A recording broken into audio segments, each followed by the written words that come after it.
This is America on the Road, winner of the International Automotive Media Conference Gold Medal Award for Radio, and now in its 24th year on the air. Thanks for being with us as we bring you the latest automotive information from around the world. A major automaker has just announced an electric full-size pickup truck, and we'll give you the details on that. This is also our 50th show, our 50th podcast, so that's exciting for us at America on the Road. America on the Road is brought to you by Mercury Insurance and DrivingToday.com. If you're looking to save some money, you should switch to Mercury for your auto and home insurance. Californians save an average of $670 with Mercury, so imagine how much you could save. Get a quote today at MercuryInsurance.com. Well, as I say, I'm Jack Nerad. I don't know that I said that, but I am Jack Nerad, and with me is co-host Chris Teague, and this is our 50th podcast, and so congratulations on that, Chris. Thanks, Jack. It certainly doesn't feel like 50. I guess time flies when you're having fun. At least I hope we are. Yeah, we're having fun, and I hope the listeners are having fun too. That's part of the game here. Chris is based in Maine. He writes for DrivingToday.com, Ford Authority, Forbes.com, all of those things. And how are things in Maine today? Things are turning green, but slowly. So we're edging into spring. The weather's nice. The eagles in my backyard are out fishing, so it's a good day. Yeah, that's interesting. To have eagles in your backyard, that's super, super cool. I would probably want to mention that, and I don't know that I do this every time, but in the opening that I'm the author of a couple of books, including the Complete Idiot's Guide to Buying or Leasing a Car and the Complete Idiot's Guide to Hybrid and Alternative Fuel Vehicles. I wrote those several years ago. And my most recent book is The GR Factor, Unleashing the Undeniable Power of the Golden Rule. So I'm an author, among other things, also a car reporter from way, way back, including editor of Motor Trend. So that's a little background on me, in case you're wondering. And maybe even Chris is wondering, like, what am I doing with this guy? In any case, this week our special guest is Jim Owens. He is the Chief Marketing Officer on the Ford Mustang. We've had him on the show before. He's very excited about the new Mach 1 version of the Mustang that I had a chance to drive recently up at Willow Springs International Raceway in Rosamond, California. Kind of an interesting moniker on that racetrack, too. We talk about that. But we'll chat with him. In the road test segment, Chris is taking a detailed look at the 2021 BMW 540i. You're styling these days. You've had, I think, a succession of pretty hot cars. Yeah, it's been quite enjoyable for all of us here, including the parents at the drop-off line in my kids' school. They always love to see what I'm pulling up in. Ah, very neat. Yes, that's true. And I remember those drop-off lines, too, very fondly. It goes by quick, so enjoy it. I'll be talking about a car that all auto journalists seem to love. That's because it's a station wagon. It's a hot station wagon, actually. It is the 2021 Volvo V60 T8 Polestar. It's just one of those things that you kind of fall in love with as an auto journalist. I'm not sure whether, and maybe the general public likes it, too. Hard to say. But we'll talk about that in the next segment. In the news segment, we alluded to this a little earlier. Chevrolet has confirmed it's going to build an electric-powered Silverado. And so they're joining the electric pickup truck sweepstakes. And there are a lot of people buying lottery tickets in that one. Ford has announced they're going to have an electric F-150 full-size pickup truck. Of course, we have seen the Tesla Motors Cybertruck.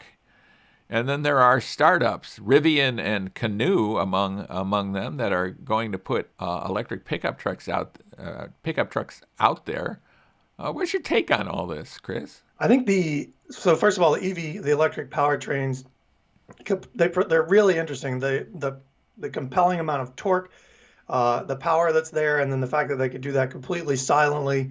I think it's going to be a really big thing for the truck world. Probably you could call it a game changer. That's probably an understatement.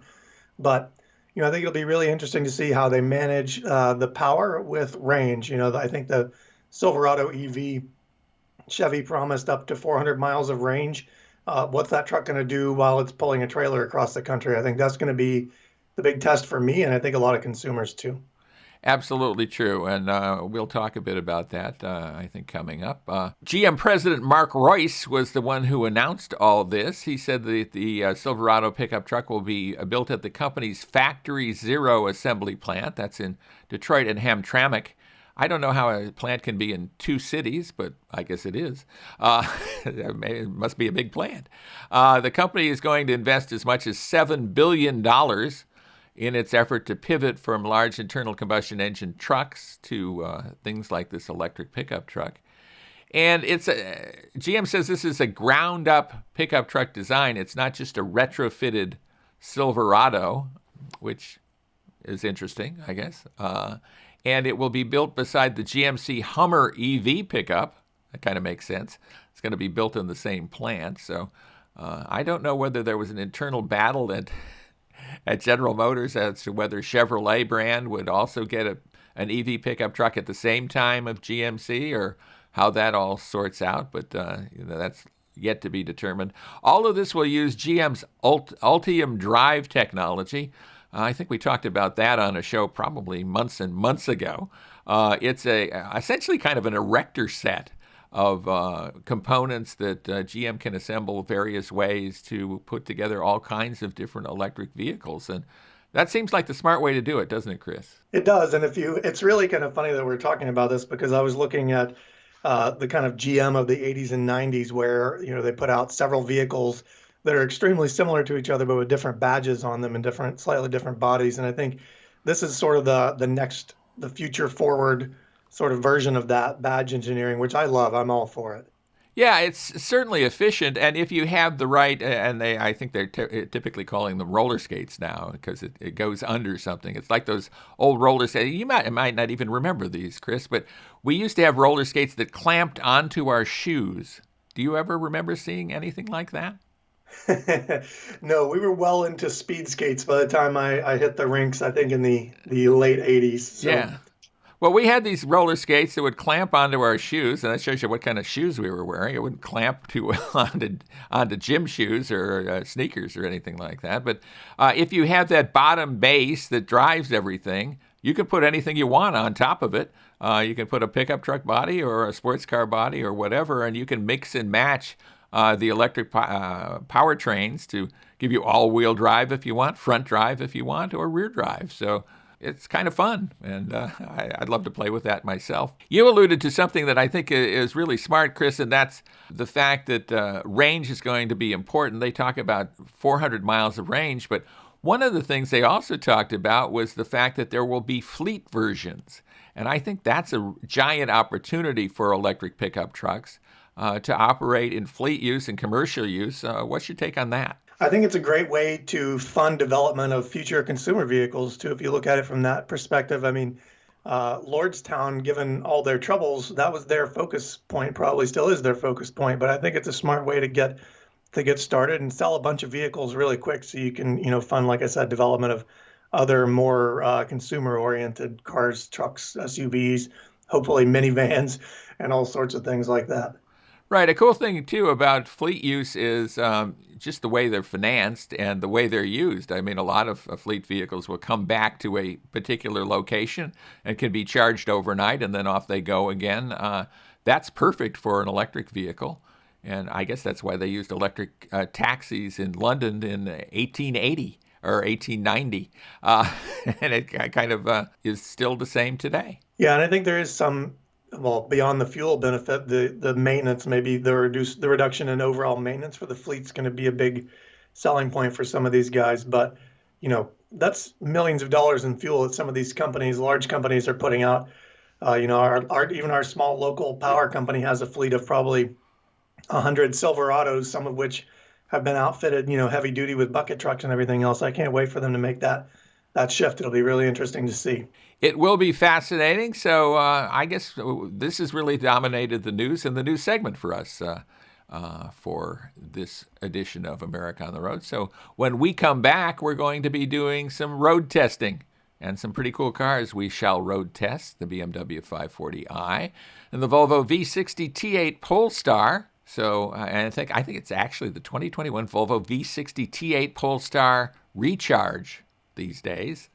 and we'll tell you why it says that. So stay with us, everybody. We'll be right back with Chris Teague. This is Jack Nerad with you, and you're listening to America on the Road. Welcome back, everybody, to America on the Road with Chris Teague. Jack Nerad back with you, and it is road test time. And we've got cool cars to road test. I mean, a BMW and a Volvo V60. What an embarrassment of riches we had this week. Chris, tell us all about this BMW 540i that graced your driveway. I agree on the embarrassment of riches. This is a 2021 BMW 540i. This is an X-Drive model, so it's all-wheel drive. I think the standard configuration is rear-wheel drive. Price is tested right at $80,000, just a little bit less than 80. The car's base price is around $62,000, so if that gives you some indication of how well equipped this vehicle was. The car is powered by a 3-liter inline six. It's turbocharged and has a 48-volt mild hybrid or 48-volt generator paired with an 8-speed automatic transmission.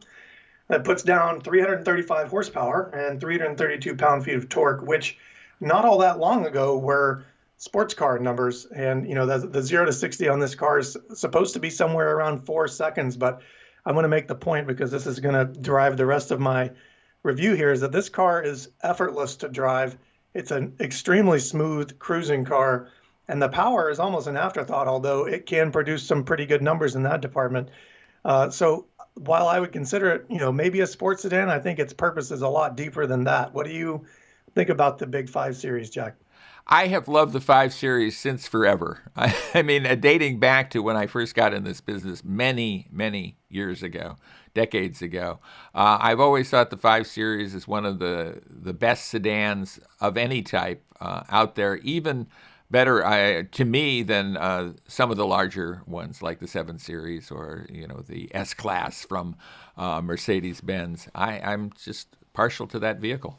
Yeah, you know, I totally agree. This is not a small car at all. It's got a 117.1-inch wheelbase and is almost 200 inches long overall. But the way that the car just shrinks around you and makes it feel, it's a cocoon almost. Everything is very quiet inside. Even when you put your foot down, it's very muted. And I think that's part of the sort of serenity. You know, we talked about Lincoln and their interiors a few weeks ago. This is one of those that definitely sets the benchmark in that department. But full of technology, two 12.3-inch screens, one for the gauge cluster and one for the infotainment touch screen.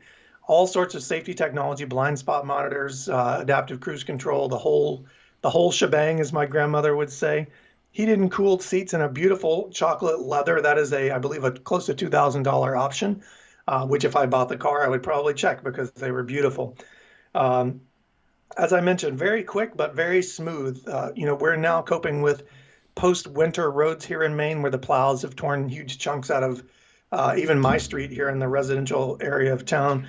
And the car just glides over them in comfort mode. There's really not a lot that gave it much trouble. And even in Sport Plus, you know, I mentioned cruising, but even in Sport Plus mode, things don't get too rough. The car's 19-inch wheels and the slim tires soaked up most of the worst parts of the road, especially with the adaptive suspension. So plenty of room inside. We talked about, you know, this car being just as good as, if not better than, the larger sedans. And I would say that unless you have an executive who needs to lie down in the back seat, the 5 Series has plenty of room.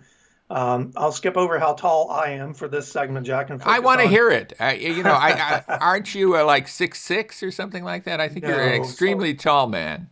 All right, so I'll go ahead and throw it in. At 6 feet tall, I had plenty of room to move my seat back as far as I needed to without infringing on my 8-year-old's legroom directly behind me. She's still riding in a booster seat.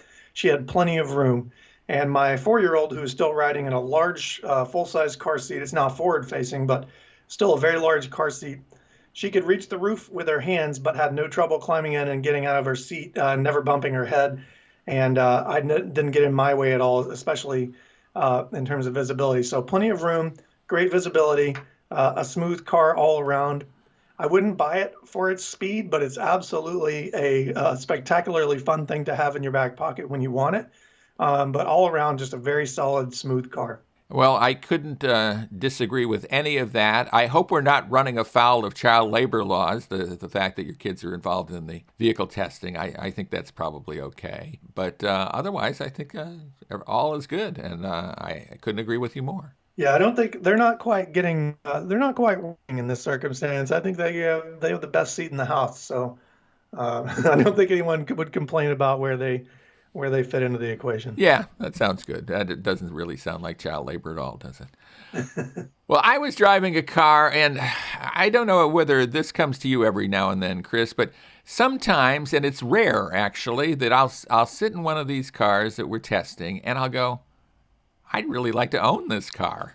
A lot of times I'll test a vehicle and I'll go, this is nice and I like it and this is swell, but it's not necessarily for me, right? But when I was driving this Volvo V60, especially in this form, which is the Polestar T8 recharge form, they decided to throw a bunch of different names at it. I'm like, boy, I could really live with this day in, day out. This is a great car. It's got high performance. It is a plug-in hybrid, so you have that going for you. And it's got a lot of space. And of course, it is part of the auto journalist creed to love station wagons. I don't know why that is, but we do.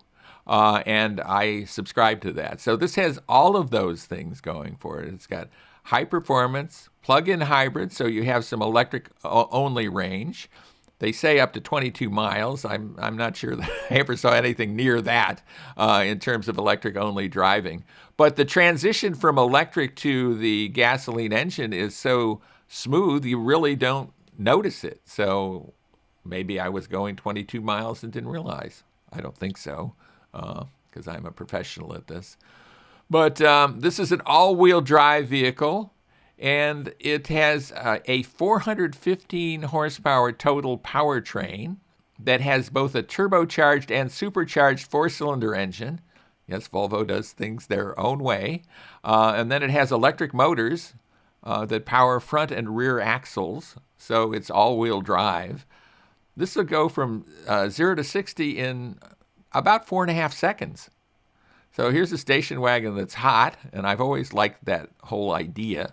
And it has a suspension to match. I mean, this is a vehicle that you can really throw around, that you really feel good about driving in an enthusiast manner, and yet you're not necessarily showing off, let's put it that way. It's kind of subtle in the way it handles really well and the way it accelerates.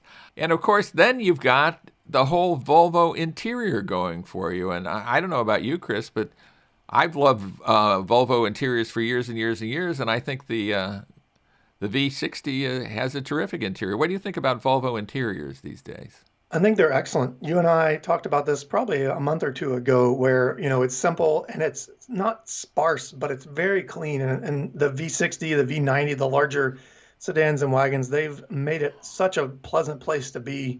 Even in a performance-oriented model like the one you have, it's still extremely comfortable and a very, very beautiful, I think. Yeah, very beautiful. And yet, in Polestar trim, the one, and I don't know whether I like this or not, but my wife doesn't, so I'll put it out there. The seat belts are yellow. They're kind of like a yellow you'd use to highlight something. They're that yellow, right? And they really stand out in the interior, which is otherwise very unobtrusive and clean and good looking. And then you have the yellow seat belts. I mean, it expresses the fact that this is a different kind of V60. Get that? But I'm not sure that that's something I really love. On the other hand, it's a seatbelt. So what? So it has that going for it. Of course, Volvo seats are among the best. I think they're also the safest, but they're among the best in the business. They're just wonderfully adjustable and comfortable. So I love that. I love the seating position. I love the visibility I had. Pretty much liked darn near everything about this vehicle. There is the Sensus infotainment system that takes some getting used to. You have to go into this system to do things like adjusting the climate control, say. And that takes some getting used to. It also, I could never find AM radio. The fact that I was searching for AM radio tells you something about how old I am, and maybe where I live. There's still AM radio stations here. But other than that, this is a super safe vehicle, handles beautifully, plenty of power. You can feel good about yourself because it's a plug-in hybrid and you can use electric only. That's not much electric only range, but you have that going for you. If there's any fly in the ointment, it is, and maybe your grandmother would say that, it's cost, and it's about $70,000. So that's an awful lot for a mid-size station wagon. But given all this brings to the party, I think the Volvo V60 Polestar T8 Recharge is, my voice broke, I was so excited, is one heck of a bargain. What's your take? I agree. They probably charge you $10,000 for every syllable in the name. But in terms of premium vehicles, it's not that far out of line, not out of line at all, in fact, with the other ones. The BMW I just talked about is $78,000, and one could argue that the Volvo is both more practical and better looking and may even perform better in some ways. So, it's hard to call it a bargain at that price point, but I definitely don't think the price is out of line with what you're getting. Yeah, and I'm glad you brought up the fact that it is very practical in terms of carrying stuff.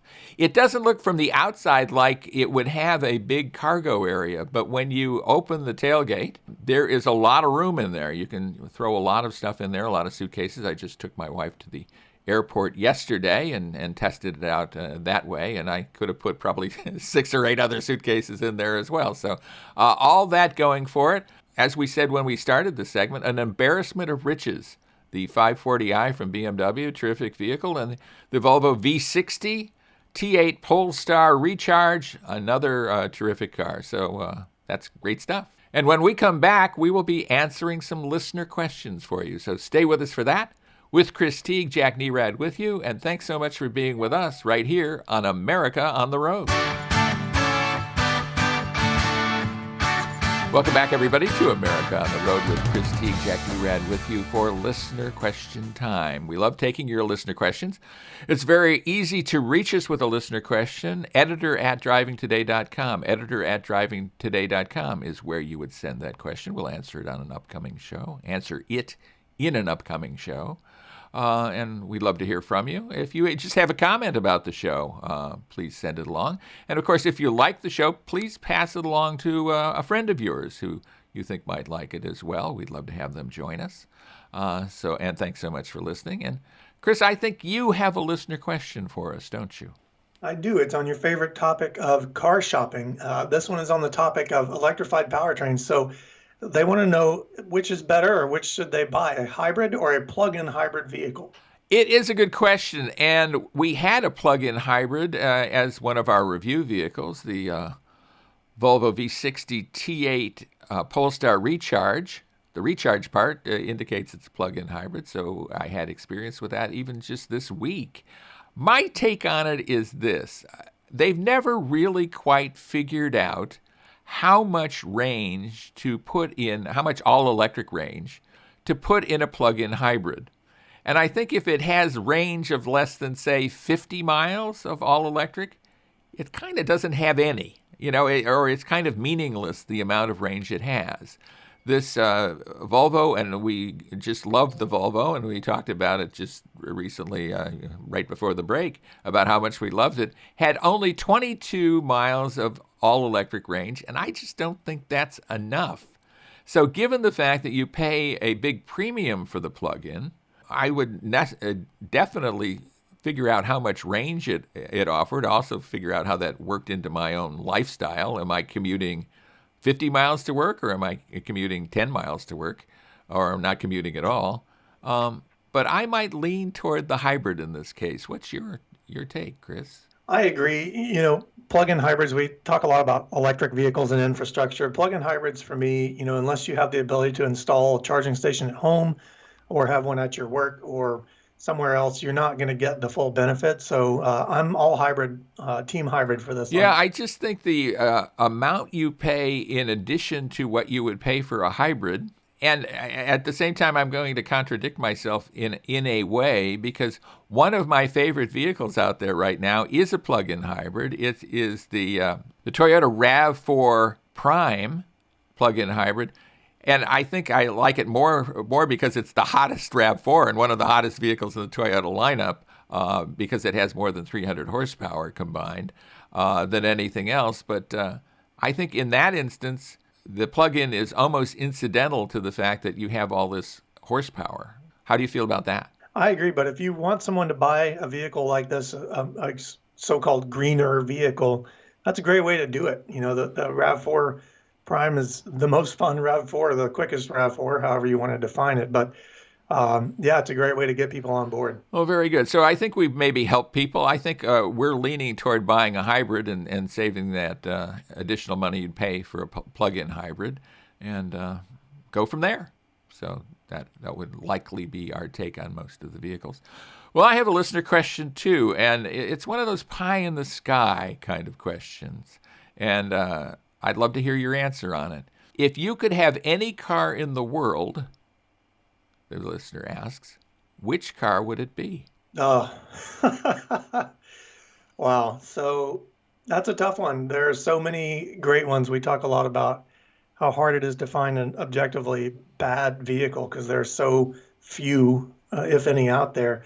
I think for me, I'm going to choose something that is large enough to haul my family, but also smart and fun enough to get out and have some irresponsible times with. I'd probably choose an AMG sedan of some sort.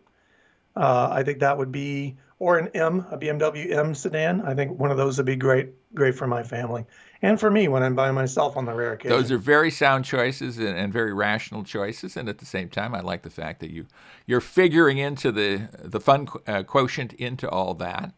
I have a really different answer, but of course, I had the ability to mull over this question for a long time, and you didn't. I just sprung it on you. But if I could have any car in the world, I would have one of the first cars that I ever bought, and a car that I still have, actually. So I guess I'm lucky in that sense. It is a 1962 Corvette. And the reason I would have that, and the reason I do have that, is because that is the car, that Corvette is the car that really made me fall in love with the car business and cars overall. I remember sitting in a study hall in 7th grade or something like that and going through a magazine, and I saw a picture of a Corvette, and I went, that is a cool looking thing. Wouldn't that be great to own one of those someday? And darned if, maybe 10 years later I didn't buy one. And I've had it ever since. I've had that car since 1974. So it has a lot of, it speaks to me in a lot of ways that modern cars don't. Certainly, there are hundreds of modern cars that outperform it, do all kinds of things better than a 1962 Corvette. But for its day, it was pretty darn cool. Even when I owned it in 1974 and started driving it around, it was fairly cool for somebody in their 20s to have that car. And, I still love it. So it's still the car of any car out there that I would have. I love your choice, but I'm going to cry foul because I didn't realize we could go back in time. But now I'm going to have some time to think about that. But that was a great choice, Jack. Well, thank you very much. And I did have the benefit of a lot of time and you didn't. So there you go. Maybe we'll ask you that question again in an upcoming show and get your answer to that. And, kind of the dream car of any time, any place. We'll go back with that. And when we come back, we're going to be interviewing Jim Owens, who was driving a very cool car and who's telling us about a very cool car that many people aspire to, and that is the 2021 Ford Mustang Mach 1, the return of the Mach 1 moniker. So stay with us for that. Our interview with Jim Owens is coming up. With Chris Teague, this is Jack Nerad, and we thank you so much for being with us right here on America on the Road. Welcome back, everybody, to America on the Road. Jack Nerad back with you, and we have a terrific guest for you. Jim Owens has been on the show before.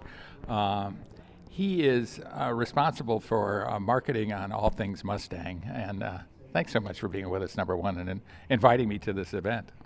We are so glad to have you here. And, in our conversations before, you understand there is a love and a passion for Mustang that goes beyond just the business aspect. And when we can gather enthusiasts around and have a Mach 1 to drive, it's a fun day. Absolutely, it's a fun day. And it takes me way, way back. I have been coming to this racetrack, Willow Springs Raceway, International Raceway, in Rosamond, California, for about 30 plus years. We did a lot of work here at Motor Trend when I was editor of Motor Trend, and I spent a lot of windy afternoons in this place, and we got another windy afternoon today, don't we? Yeah, that comes up off the desert floor, and that just adds a degree of fun to our drive out here. That's enthusiasm, and I like that, and you're enthusiastic about Mustang too, and we're here to drive Mustang Mach 1. Of course, Mach 1 is a legendary Mustang designation. Take our listeners back in time in the Wayback Machine to talk about Mach 1. So Mach 1, if you think about it, back in the day when Jaeger was breaking the sound barrier and glamorous Glennis, and, those times were about pure speed. And the Mach 1 came up in the 69 era to try to do the pure speed aspect of it. We had our race cars, you had the GT350, you had the beginnings of the Boss 302s to come out that were, lateral, and this one was, developed and eventually did break 295 land speed and durability records. Mickey Thompson back in the Bonneville Salt Flats. But what that car really allowed people to do was personalize their choice in Mustang. Not just the color or 2+2, but actually choose your powertrain, choose your appearance package, choose your downforce on there. That allowed Mustang to take that personal approach where you could make it your Mustang. And fast forward, 2021 model year, you can do the same thing, and we get to experience here not only straight line, but then also on the road course. Well, and that's a big difference. I drove on the road this morning, and it struck me that this is a car that will turn. This is a car that is not afraid of corners, and I think that's a big difference between current Mustangs and the muscle cars of a couple decades or 3 or 4 decades ago. Absolutely. And if you think about it, they were more purpose-built. Now the technology obviously gets better, right? It's like your oversized tennis rackets, and Serena Williams can hit 130-mile-an-hour serve. As the technology gets better, it allows the engineering men and women, to put more of those things into the vehicle that make somebody like me, who's an average driver, be able to enjoy, appreciate safely that lateral stability. And it is highlighted, and obviously what we're telling to you here today, and you get to see on the track, the pinnacle 5-liter performance Mustang that we've done. And that's what the Mach 1 is. This 2021 Ford Mustang Mach 1 is the pinnacle of V8 performance. Kind of old school in some ways, but at the same time, super new tech. Tell us, why it was decided to do a car like this at this time. So, we're in our 6th generation of Mustang, right? We came back out in 50 years and did Gen 6 in 2015, and we learned through the generations of the Mustang. So as we were developing the, Bullitt and the Performance Pack 2 and the Performance Pack 1 and the Shelby GT350 and GT500, you learn some of those technological advances. The MagneRide, right, which is off the shelf. You put metal particles into viscous fluid and send a charge through them to change the compression.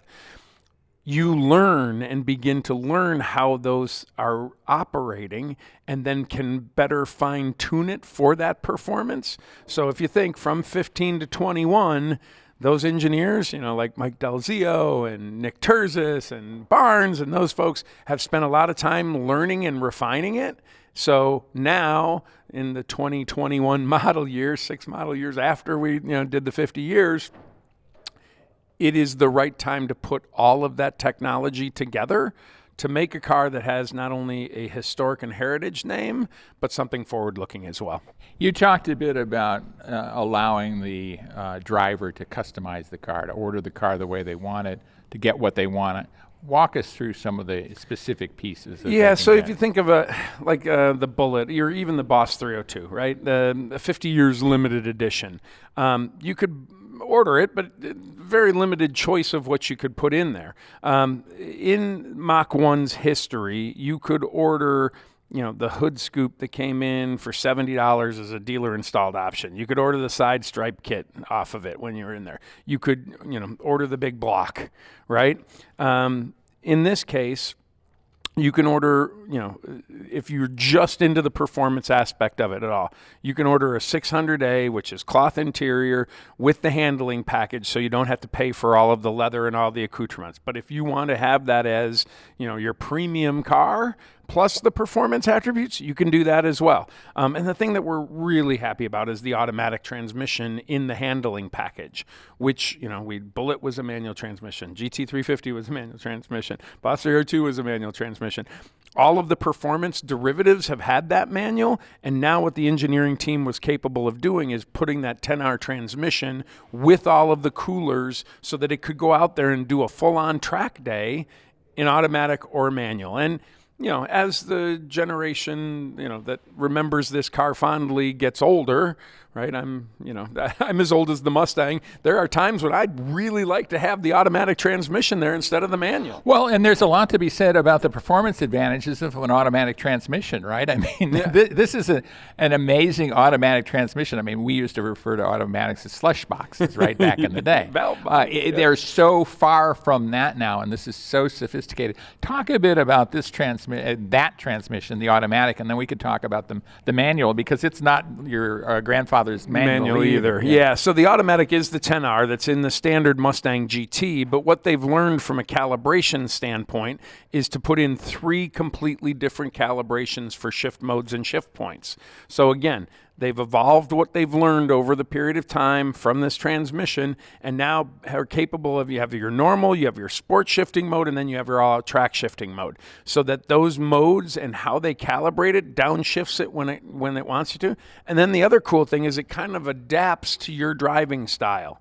So if you are, tipping in late after you come out of the apex there, it begins to learn that and be ready to shift at that point that you want. So that is really, great learnings, but a great way for that automatic to help you improve your performance. Yeah, a lot of times the automatic is going to shift better than the average person is going to shift, right, and find the right gear and just be in a good spot. Yeah, and a lot of us thinking, for when you go like the GT500 that we do with the dual clutch, so it's like an electronically controlled manual transmission, that shifts in, hundredths of a millisecond. Now, this 10R shifts pretty quick, but it still has torque converter and the clutch packs in there. So it's not the dual clutch, but it still knows what it wants to be when you, how do I say this? When you're running out of talent, when you come through the turn, right, yeah, it'll get you into the point to have you be the best shot to doing well on the track. Let's talk a bit about manual transmission. In some ways, in the most sophisticated race cars, you don't have manual transmissions. There's certainly an old-style stick-operated manual transmission, and yet enthusiasts seem to love manual transmissions. Talk a bit about them. Yeah, and that was one of the comments initially on the Shelby GT500 when we launched it, right? It only had the dual-clutch automatic, and the first thing they said was, okay, where's the third pedal? And once they understood that the track mapping was done for the shift points by Billy Johnson, who races the GT4 Mustangs, right, and the Le Mans cars, you quickly learn that that it's smarter than you are. On this manual transmission, it is the Tremec 3160 box. So it's the first time that we've put the Tremec box, manual transmission box, with the 5-liter, and it has rev matching. So when you're talking about finding the RPM, so when you downshift and you need to blip it up so you can match the speed of the output shaft to your rear axle, then that actually does it for you. So you don't have to go through there and do the heel toe and make sure you get to the right RPM. That alone, from a road course perspective, can help you be more consistent and feel confident and begin to push yourself more. So the third pedal is always going to be there with Mustang. I mean, it's part of what it is. But as you're saying, the technology in the dual clutch transmission, like the track box that's in the Ford GT, is becoming technologically more advanced and shifts better. But there's a feeling of connection of, pushing in the third pedal and grabbing it and pulling it down there that I don't think you can replace. And a lot of our consumption customer really enjoys that. Yeah. Well, and the rev matching helps so many people because a lot of people are a little ham-handed or very ham-handed in heel towing and rev matching. On their own, So right? Jokin, who's here today from the Ford Performance Racing School, he's given the hot laps at the end, and he's one of the instructors that has helped teach me. And he's probably sad that I'm admitting that right now. But one of the things that he always used to yell at me is the heel toe when you have to roll over there. And, if you blip it too hard, then you're doing more damage than if you hadn't done it at all. That rev matching really makes a huge difference. And then on one of the things that from the instructor, the Boss 302 started the Track Attack program, right? Back when you purchased the vehicle, you could come out to Utah, to the Utah Motorsports campus, run in our equipment with instructors and learn how to drive. We are doing the same thing with the Mach 1. So when you purchase the car, it comes with a day where you get to break in our equipment and our tires at the world famous. Much better. Going fast in somebody else's car is so much better. It's so much better. So that is going to also be available for the Mach 1 buyers so that they can learn how to use both the automatic and the manual on a road course and improve themselves. How many Mach 1 buyers do you think are going to track their cars? So, a lot of folks still drag race their cars, right? You go to the test and tune. We were talking about Chicago US 30 drag strip, sure, where the great ones ride. Sunday, right? Sunday. Yeah, exactly. So a lot of the folks do that. We think that a lot of folks will do that. On the actual track, going to track days, it's less than 7% of the population that will do it.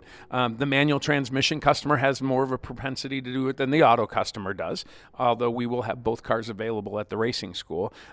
We think once we expose them to the confidence that it can inspire, that they will feel, go to there and go on, the basic day with their track buddies or a Mustang club and go in the beginner group and really enjoy it. We hope to grow that participation with the Mach 1. Well, and a lot of it, I think, is you can do it, right? I mean, the car has the capability, so you feel good about that. You feel good about owning this, even if you're never going to turn a wheel on a track.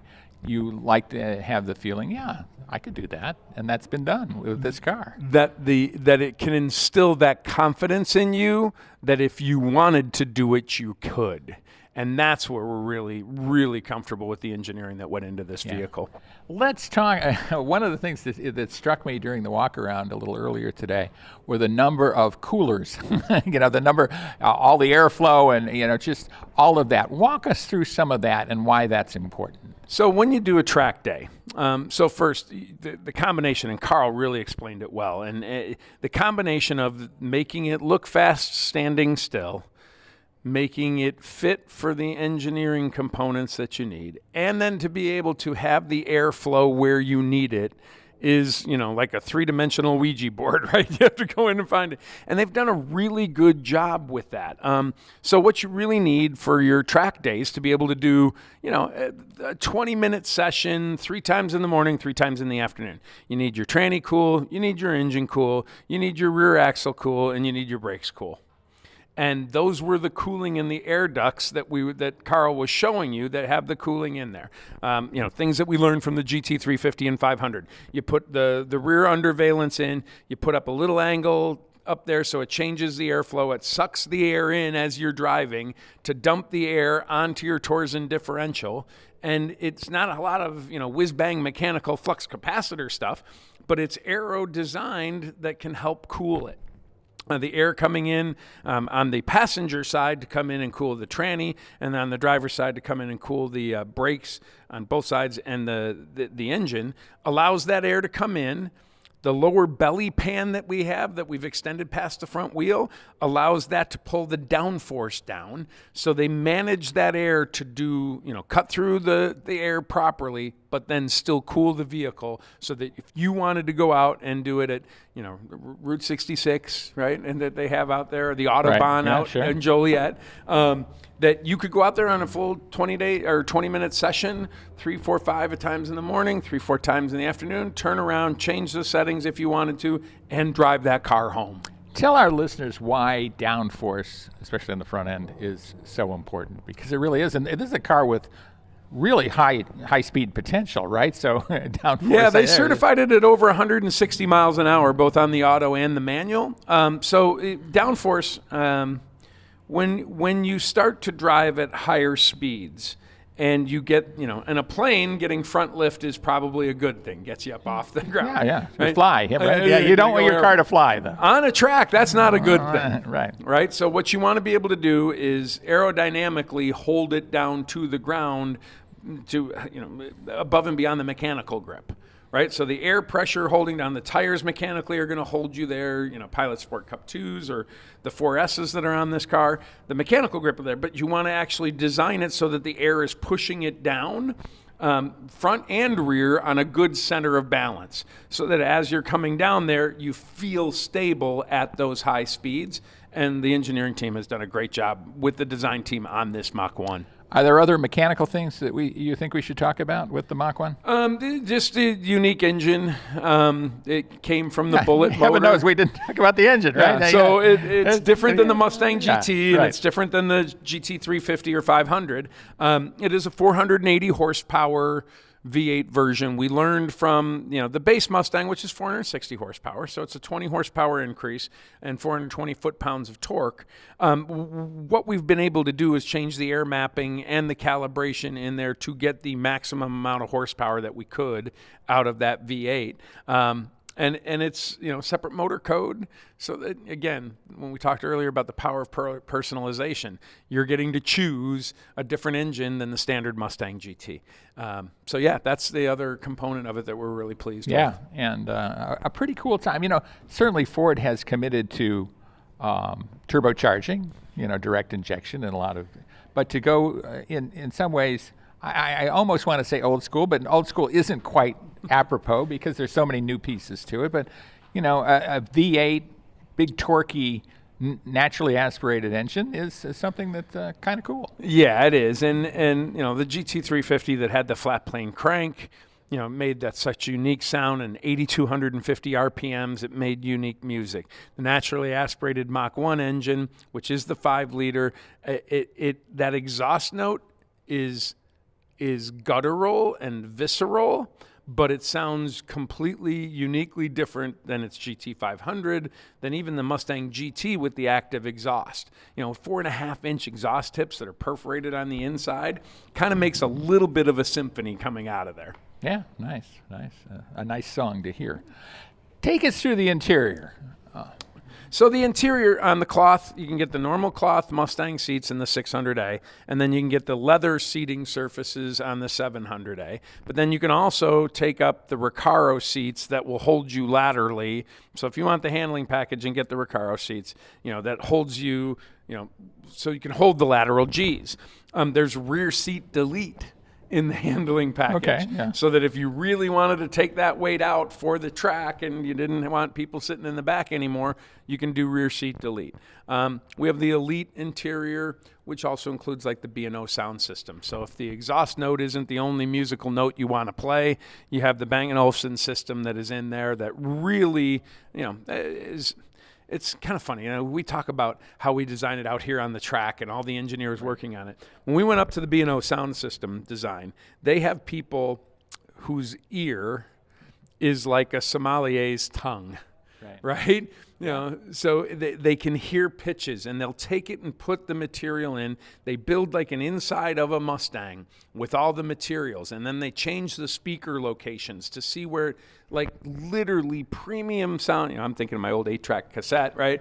The old 8-track It's the best tape. place to listen to music is in your car. I mean, absolutely. And the sound system that they designed that comes in the Elite package that you can get with the Bang & Olufsen 12-speaker system. But it's like it was so much fun to learn how intense they are about the sound quality, like Mike Delzio is about how the driving dynamics is going to come out of the apex of turn 1 here.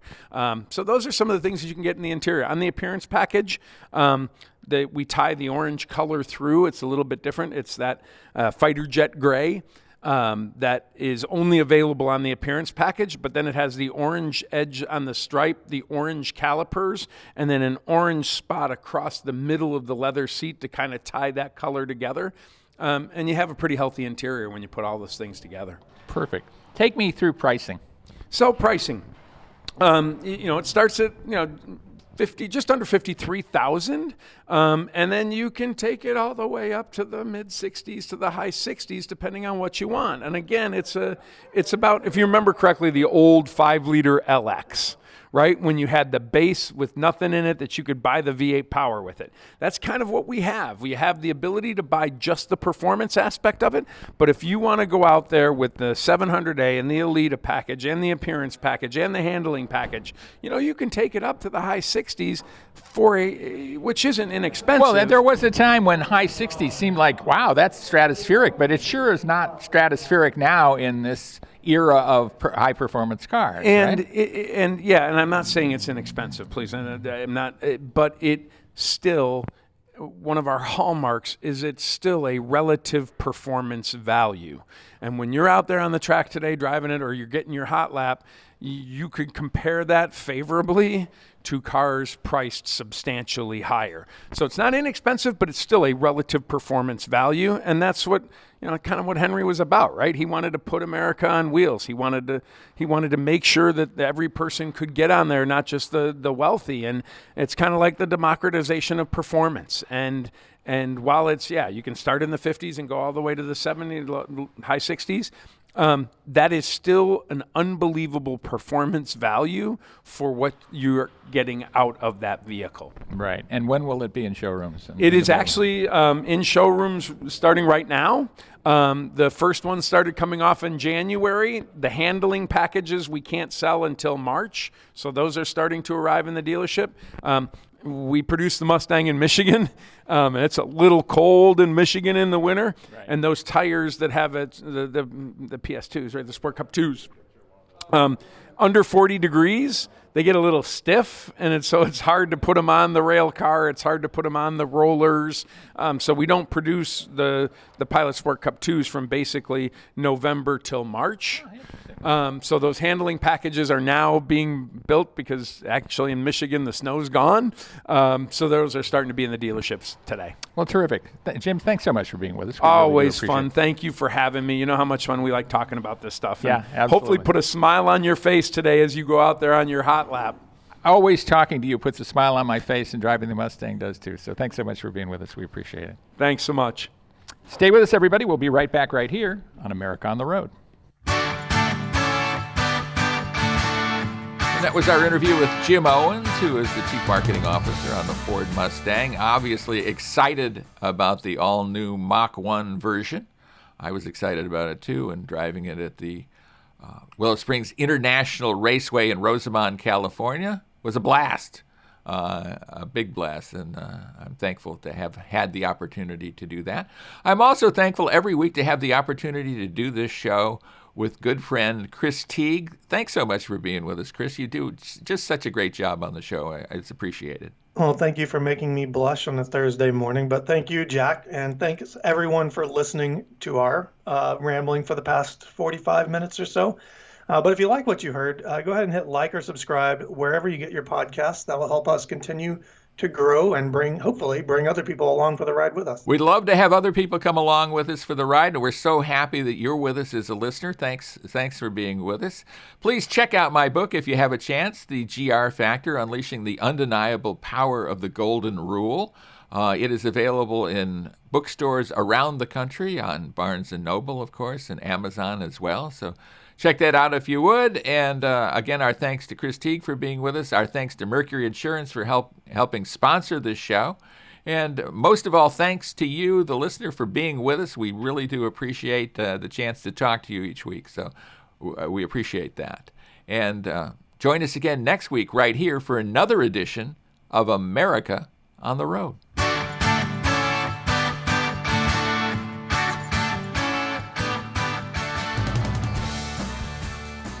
If you're looking to save some money, you should switch to Mercury for your auto and home insurance. Californians save an average of $670 with Mercury, so imagine how much you could save. Get a quote today at mercuryinsurance.com.